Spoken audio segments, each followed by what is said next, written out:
So the person that's volunteered to be the guinea pig for this experiment is Colin Levy. Colin, he's really active on Twitter and LinkedIn, and he's a legal innovation and technology thought leader, and he's a highly experienced, forward-thinking corporate counsel. Colin's got a lot of experience in a lot of different legal spaces, including legal startups to several multinational companies.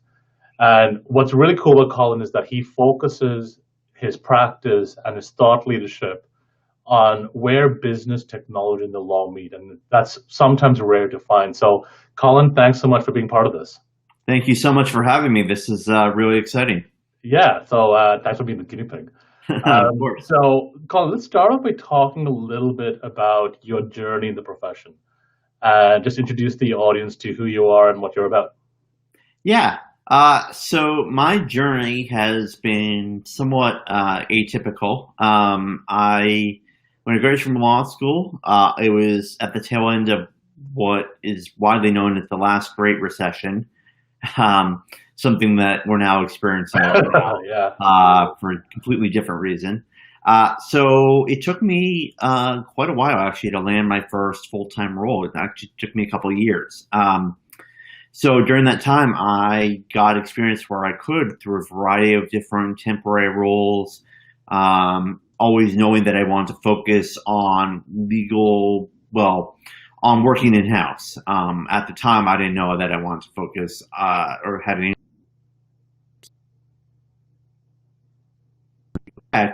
work experience, and especially with regards to corporate transactions.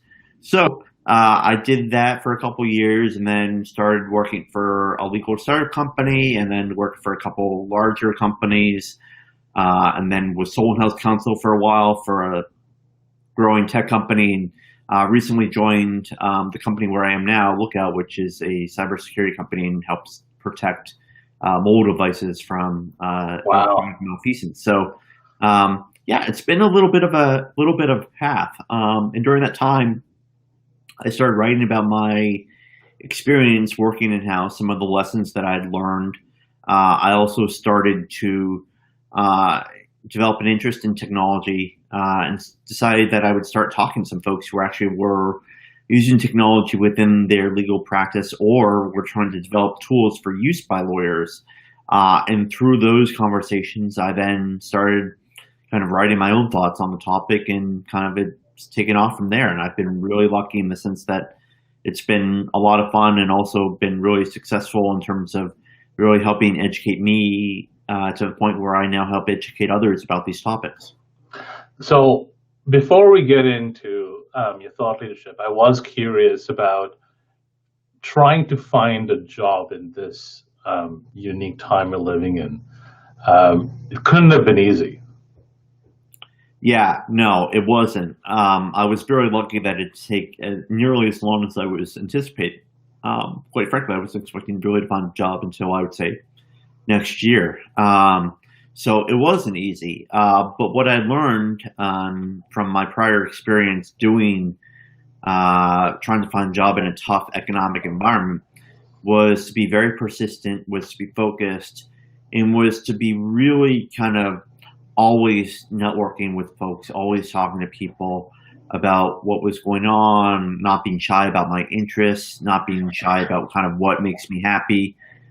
So those were a lot of the things that I was doing, and also continuing to post on LinkedIn and on Twitter because I think that social media can be very powerful for helping you kind of develop your own personal brand and also connect with others folks who may be able to help you. Wicked. So, and we'll return to some of these topics a little bit later on because obviously we only met on social media. So I'm definitely interested in hearing your thoughts about how social media shapes how you practice.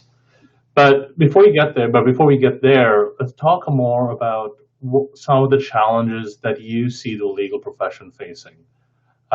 Namely around technology and the fear of change. Yeah, so certainly there remains, I think, a fear of technology in the sense of disrupting kind of how things operate currently, because there's certainly a lot of strong incentives to keep things operating the way they are, financially and otherwise. So there's that piece of it. I also think that there is this other kind of interesting aspect of it, which is the opposite of fear, which is this enticement of technology. Kind of, you see the shiny thing out there and you want to get it because it's shiny and it's cool and it could potentially help solve all of your problems. Well, as I've said before, and I will say again here, hate to break it to you, but tech is not a panacea. It's not there to fix all of your problems. It's but one tool in what should be a pretty robust toolkit, and it may not even be the right tool for you. So that's something to keep in mind.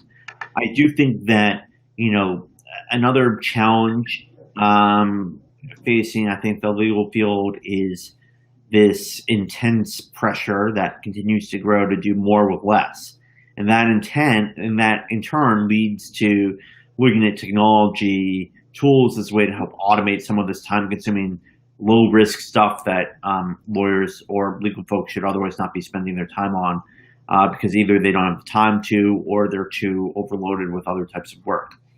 And certainly I think this pandemic has brought a lot of those issues that I've spoken about to light, as we all work remotely for the most part, and really have to try to maintain business and also develop business, quite frankly, as well. Yeah. I think that's a really big challenge about when it comes to technology. Sorry, I think that's a really big thing when it comes to technology, where when trying to figure out what technology is right for your practice is so difficult, it's so challenging.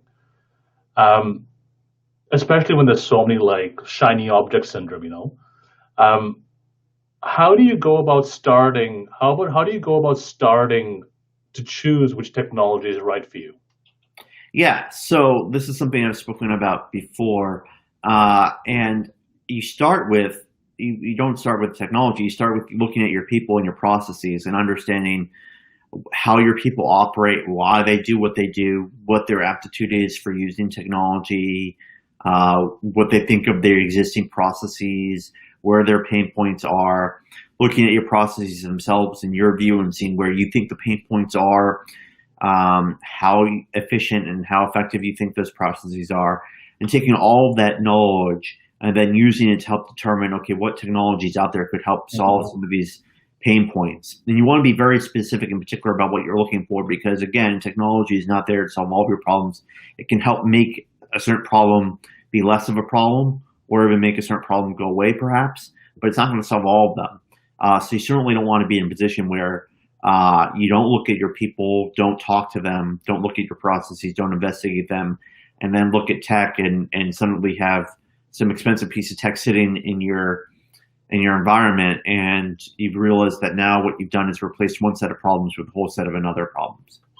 And that's the biggest danger, I think, when technology isn't cheap, but it's not even about the financial cost, it's also about the time cost as well, when you're investing so much of time in trying to get your staff to accommodate to these new ways of doing things and new types of processes. And if you do that really badly, you're actually not going to leverage that technology most effectively in your business. Do you think that, and maybe this is a twofold question. I think there's different sets of questions when it comes to bigger law firms versus small law firms. But generally speaking, do you think the pandemic has really catalyzed a lot of the things we're seeing around you right now? Do you think that the profession is actually modernizing? So I think that the pandemic has, in some ways, I think encouraged firms to change, or brought to life the fact that they can engage in some change and it won't completely disrupt what they are trying to do. I think in other ways it has been kind of forced upon firms, certainly. So the way I kind of look at it is, I think there are a number of firms that have, been perhaps on the fence about technology, and now because of the pandemic, they want to try out technology because they're realizing that they have to do something differently to survive. There are firms who I think, frankly, aren't so keen on technology, but have adapted because they just need to. Yeah. There have been others that have been all about technology, and so for them, the pandemic, I think, has helped broaden their perspectives even further with respect to technology. So ultimately, do I know which one of those three different groups is going to kind of win out in the end? I don't. Do I really think one's going to particularly win out over the others? I'm not necessarily sure even that's going to happen. But it'll be interesting to see what happens. And certainly, I think that the firms that are in the group that are resistant, I think will start numbering fewer and fewer. And that's mostly private practice law firms. How do you see the role of in-house counsel changing in light of what we're seeing around us right now?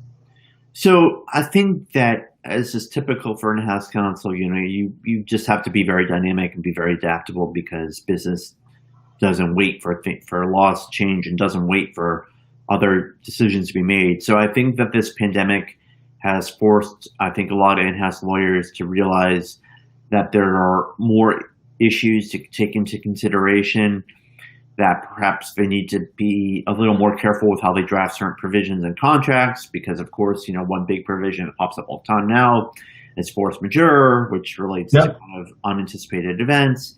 So I think that in-house departments are realizing that they need to be even more adaptable and innovative, and frankly, I think that tech can really help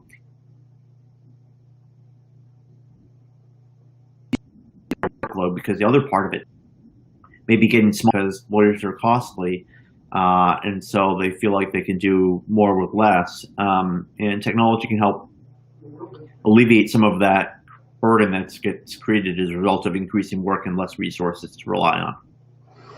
Yeah, I think what technology does really effectively, especially right now, is it really enables that collaboration to happen, especially when you're working remotely. And when it seems to me that when you're working in a company, and obviously all companies are different, all companies have different needs, it would seem to be that being an in-house counsel, you need to be much more in touch with the needs of various departments in the business. Would that be fair? Absolutely. Certainly, in my experience being in-house counsel, I take great pride in being a business partner and a collaborator with other functions. And what that really means is working very closely with other functions, including sales and other departments, to work hand in hand to get things done, rather than kind of play what can sometimes be sort of a game of ping pong, where you toss it, you kind of hit the ball over and then they toss it back. My approach really is to be more of a collaborator, and I think that in-house counsel are finding, at least I think, that approach tends to be more effective, because I think things get done faster because everyone's on the same page and there's more kind of alignment of expectations and of goals. Mm-hmm. Are there any lessons that the private practice bar can really learn from being an in-house counsel? I mean, like, you've worked in these different types of roles, right? Are there things that the private practice can learn from the role of in-house counsel? Certainly, I think that law firms and private practice, I think, can learn that they need to have a greater degree of knowledge of businesses that they represent. I think that they need to understand that they need to be providing not just legal answers to legal questions, but actual holistic business advice to questions that come up. And also, frankly, be more proactive rather than reactive to issues. If someone comes to you with a problem, that's great. You obviously solve that problem. But I think what is really valued by clients, including myself, and having worked with outside counsel, is also thinking about, all right, well, I'm solving this issue for you, but what are other potential ones down the line that I can potentially help prevent proactively? Because I tend to want to be a very proactive counsel when I'm doing my work, and I think that type of approach works equally in both environments, both private practice as well as in-house. And you touched upon a couple of things. I mean, one of the things that I think a lot of lawyers are struggling with is what they should really be doing in response to what they're seeing around them, right? And you've obviously identified one thing that lawyers can do is namely look at your staff, look at processes. If there's, how do you go about that sort of interaction in terms of like trying to figure out what the strategy is? Is it as simple as asking your colleagues and your team members about what they should be doing? Like, do you have any input into that idea? So I think one approach that can work is simply just gathering feedback from folks as you can. Obviously, everyone's time is very valuable, so you want to take a lot of their time, and certainly not, you don't have to make it a huge priority, so you want to be able to give yourself some time to gather this information, but just simply ask some key folks, hey, we've got this process. I'd love to know what your thoughts are in terms of how it's working for you, and what your thoughts are on how it could possibly work better. Right. And then see what they have to say. Some people may not get back to you, others may.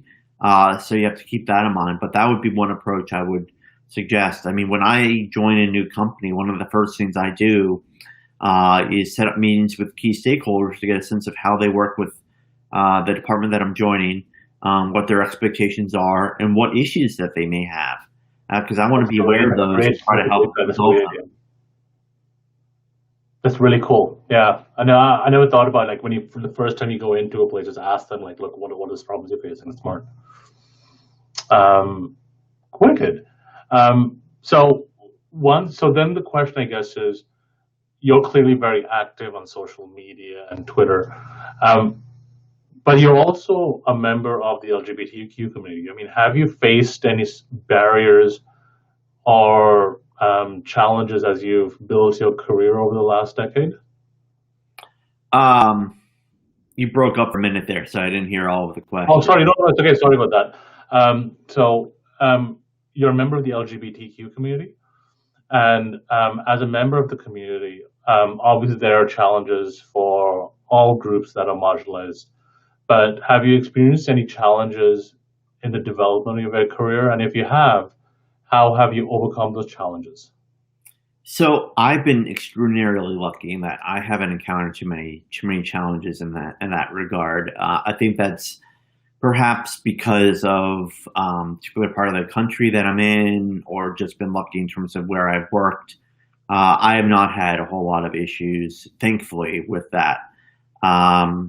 There certainly have been places that I think have been more receptive / understanding of that aspect of who I am than others, but it's never interfered with my ability to do my work or what I'm trying to get done. And certainly I don't make a big deal about it at all.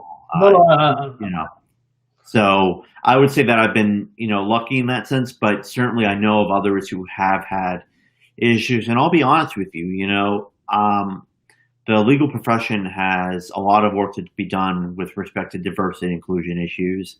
And I, try to do what I can to try to help shed light on those issues because, the profession certainly could benefit from doing a lot more work in that area and be more inclusive and more welcoming to those who are members of minority communities. Cool. There's a couple of questions that I want to pick your brain on. I mean, there's a lot of lawyers, like lawyers in general are very conservative when it comes to the adoption of new technology. Are there what are some ways in which lawyers can get over their fear of technology, but really to embrace it? So one of the ways that I think lawyers can kind of get over their fear is by learning from others, by really kind of talking to others who use technology, who are colleagues or who are acquaintances or folks who work at other places, and see how they've used technology and to kind of explore with them kind of how it's worked out, what issues they've had. So that is one of the best ways, I think, to overcome it is to learn from others. And that's why I've been so encouraging of learning from others, not just within the legal field, frankly, although, lawyers love to hear from other lawyers, but also from outsiders from other fields who perhaps have been using technology far longer in different ways than those within the legal field. Because I do think that the legal profession has a lot to learn from other other industries, and there's a lot of I think interesting collaborations that can happen along those lines. What are some interesting things you've learned from from other industries, other communities? So, one of the things I've seen, is, look at the financial industry, for example, the evolution in terms of how computers and technology have helped really kind of superpower a lot of transactions that get done, especially financially with stocks and trades, but also with other types of deals. And I think that, if hey, the financial community can do it, which has all sorts of regulations governing how things can be done, but they're still managing to do it with technology, and there's no reason why the legal industry can't do similar things, because we're regulated, but not to the same degree that some financial industries are. So, I think there's a lot to be learned there.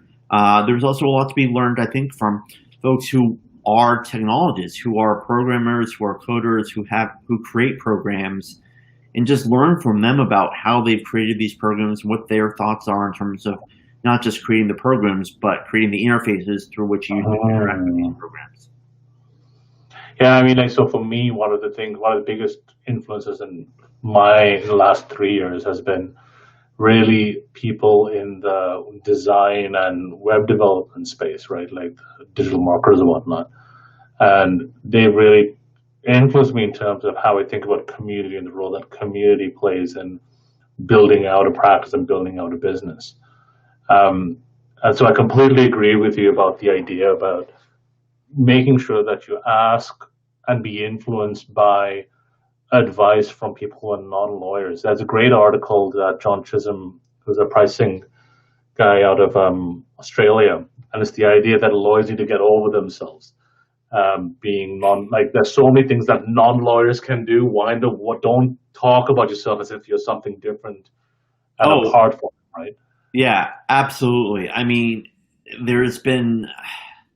I've been frustrated because I like to say that lawyers are not magicians. We don't perform magic tricks behind closed doors or behind the curtain, which is not to say that we can't really be impactful for clients, but that we don't need to be so focused on ourselves, and frankly shouldn't be so focused on ourselves. We really should be focused on those we seek to serve, which are our clients. So John's absolutely right about that. And the same goes for how we price services and how we work with others and how we treat others and or include others who aren't lawyers, but who provide a lot of support for lawyers or for other members of the profession. It's a very, for too long, the legal profession has been kind of carved up into fiefdoms, ruled over by different people. And I think that time is long past overdue to be rethought of. And I think it's accelerated simply because of technology, right? Technology doesn't know jurisdiction, right? Technology doesn't care about jurisdiction. And I think it's this idea that lawyers are of a separate class of people is really something that's, so obviously I'm South Asian, or maybe it's not so obvious, but in sort of traditional communities, we talk about being the lawyer, the accountant, the engineer, as if we're somehow like these are the places to get a job in, right? And law school doesn't help in that regard when we say, oh, you're a law school, is a great achievement. And it really sets you up for a mindset that says, oh, you know what, I've got a certain special set of skills that nobody else has, when really it's stuff you can learn, right? So it's fascinating. But Colin, this was great. Thank you so much. I really appreciated this conversation and your willingness to share your insights with us. Oh, it's been my absolute pleasure. It's been a lot of fun, and thank you for welcoming me and let me try out this new platform. Really appreciate it. We'll talk soon, okay? Thanks again. Cheers.